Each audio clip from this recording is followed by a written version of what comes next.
G'day, I'm Pete, the Aussie Bush Cop.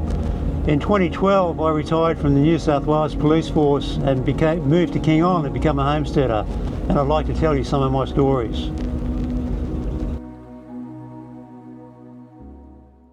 G'day everybody, thanks so much for joining me again.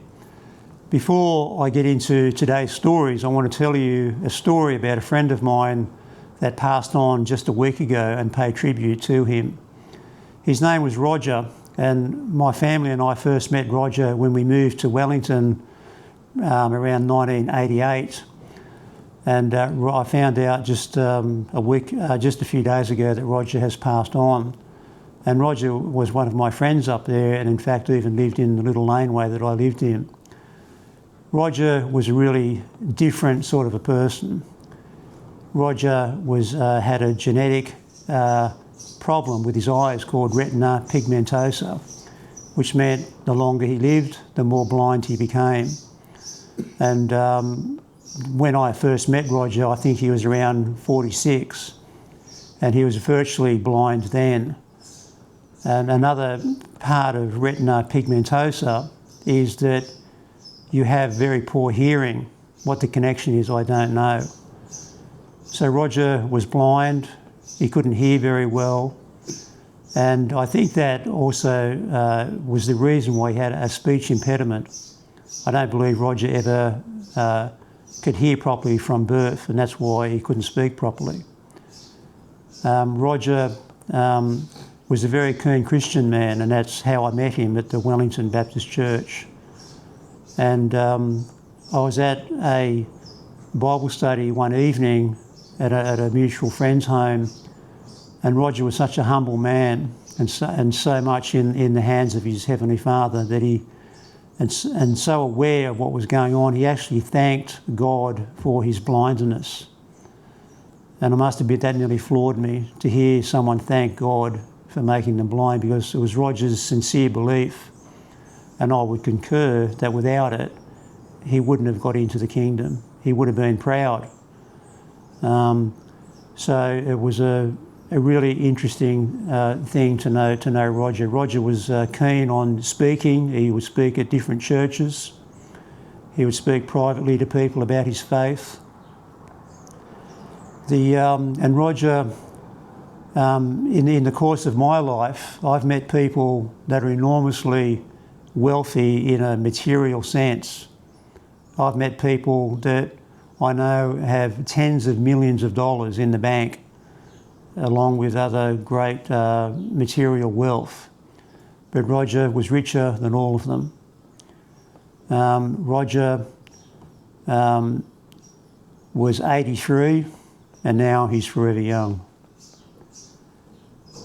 Today's the first story I have for you today is a funny story, although some of you might think that I was being a bit cheeky, but nonetheless, that's one of the things that happened. In this particular town, there was a man who was a hopeless drunk. If this town had a town drunk, there was this man. And he often came under, police attention, not because he was a crook, but because he was a victim of crime. And myself and a number of other police used to go out of our way to look after him and to ensure his welfare. But somehow or other, this man had the belief that he was an undercover policeman. And so one day when I was on day shift and I saw this man and down the street, and I asked him, said, "Have you got your ID, your new ID, your undercover policeman ID?" He said, "No, I haven't got it." I said, "Well, go around the police station, pick it up, and they've got it there for you."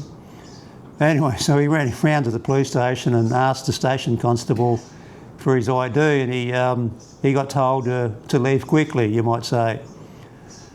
So about maybe 1 hour later, I saw this man down the main street, and I asked him how he went, and he told me he had no success. So I looked around like this, and I said, "Mate, I'm going to give you the secret sign. And when I give you the secret sign, and you've got to go into the police station, and you're not allowed to speak. You just got to give the secret sign to the station officer, and he will know that you're one of us, and he will give you your ID.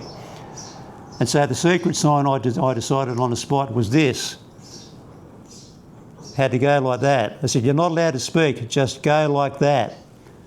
And so we went down to the police station, and I found out later the phone, that when you're the station officer, it's the worst job there. The phone's ringing off the hook, counter inquiries, it's very, very busy.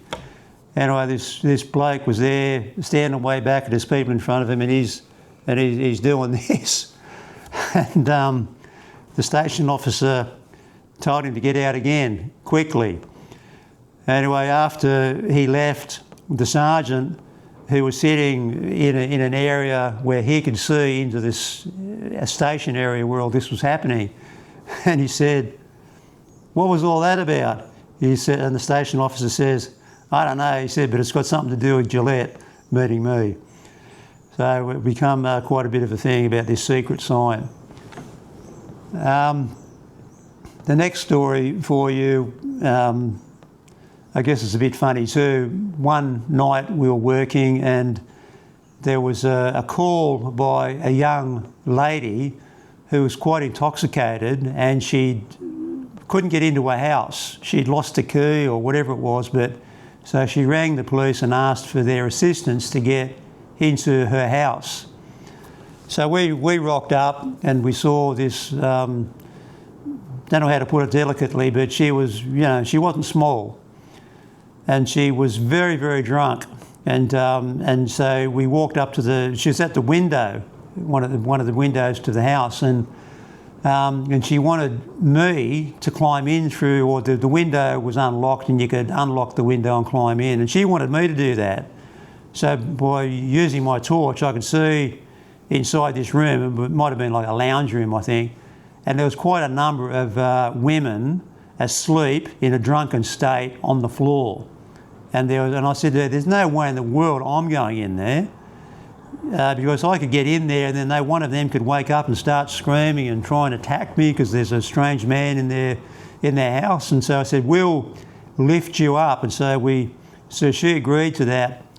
And so I remember cupping my hands so that she could put her foot into my hand and then sort of gently or lift her up. Now, this is back in the day when those low rider jeans were popular, and her build just wasn't suitable to wearing those low rider jeans. And so she put her foot into my hand, and my partner, I think, was maybe helping her in other ways, and I'm lifting her up and getting to the point where the tipping point where she's about to go through the window, and the low rider jeans started to ride even lower and lower until it was very, very unpleasantly low, and my head's about, equal with her buttocks, and it just wasn't very pretty. Anyway, that's about all I remember about that job, but I guess we were her knights in shining armour. Another night, this happened at another police station where the police had arrested someone for a street offence, and he wasn't very happy. He was in the charge room in the dock, and he wasn't very happy. And I'm not real sure on the details, but I think we got information that so this person was in the dock. There was police in the station, and we were then asked to go out and arrest another person involved in the same offence. So this particular police station had a road right at the back of the station and one out the front, and it went from one side of the block to the other. So we got into the truck and we drove out the back of the police station, and just about when we got to the front of the police station, like in the next street, the next parallel street, there was an urgent call put over from the station to us to urgently respond because someone was trying to liberate. Someone was banging on the front door of the police station, which was locked, and with the intention of liberating the prisoner. So we got round there quick, and they must have seen us coming, and then they were out on this particular bloke was out on the footpath. So we got out of our truck, and I was standing down on the road, and this bloke was up on the footpath, and he moved towards me in a fairly threatening sort of way, and so I just used the heel of my hand to hit him push him in the chest, to push him backwards, and we then arrested him, put him in the truck to take him back around to deal with him. When we got back into the truck, my partner said to me, "Gee, you hit him pretty hard, Pete." I said, "What do you mean?" He said, "His shoes are still on the footpath." I'd actually lifted him out of his shoes. So I looked out of my window and saw it. So I thought that was pretty funny.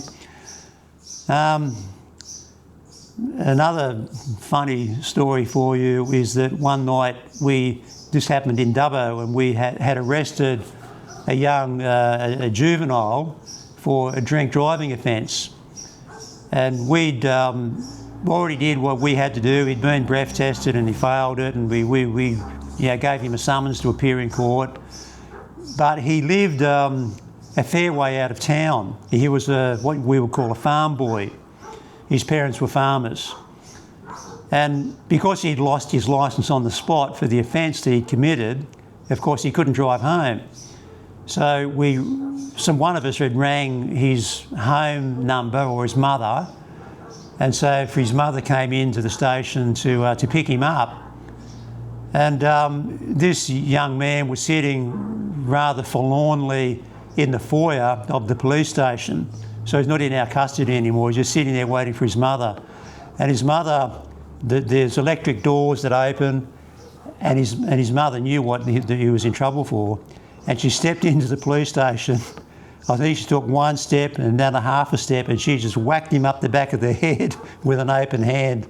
And I thought, oh dear me, he's in a lot of trouble, because Mum knows that for every time he needs to get into town, she's going to have to drive him because he's lost his licence. And I really felt for the young fella. I mean, we all do silly things like that. And I really was wondering what was going to happen when he got home when he met Dad. And I bet Dad wasn't going to be too happy either. So I remember thinking, gee, I should have updated the fact sheet to say that he'd already been punished, Your Honour. You better go easy on him. So thanks for watching, and we'll see you again next time.